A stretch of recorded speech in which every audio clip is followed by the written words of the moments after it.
যদি তোমার ফিরতে মন চায়, রাস্তা একটা আছে। 40 বছর নামাজ আদায় করো না, 50 বছর নামাজ আদায় করো না, এই পৃথিবীর যত ধরনের নেশা আছে কোনোটা তুমি বাদ দাও নাই। এই এলাকার অমুক তুমুক যত খারাপ বাজে মেয়ে আছে সবার সাথে তোমার বাজে সম্পর্ক ছিল। তুমি একটা বাজে ছেলে, সে একটা বাজে মেয়ে। ওকে, সমস্ত গায়কের গান, সমস্ত নর্তকীর নাচ তুমি উপভোগ করেছ। শোনো, 40 বছরের অপরাধ, 50, 60, 70-এর অপরাধ। শোনো, রাস্তা একটা আছে।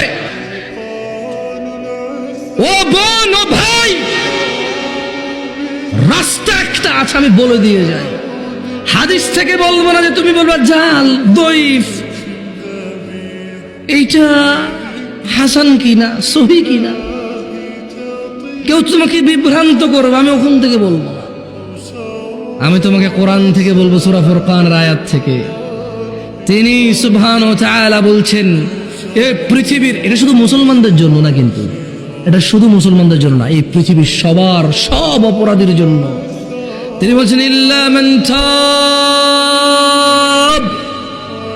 অতঃপর যে অপরাধ ছেড়ে ফিরে আসে, ওয়া আমানা, আল্লাহর প্রতি ঈমান আনে, ওয়া আমিলা আমালান সালিহা, এবং যে সৎ কর্ম করে, ফাউলাইকা ইউবাদদিলুল্লাহু সাইয়্যাতিহিম হাসানাত, যে তওবা করে ফিরে আসে, ঈমান আনে, ভালো কাজ করে, আল্লাহ তার জীবনের যত গুনাহ আছে সবগুলোকে নেকিতে পরিবর্তন করে দেবে।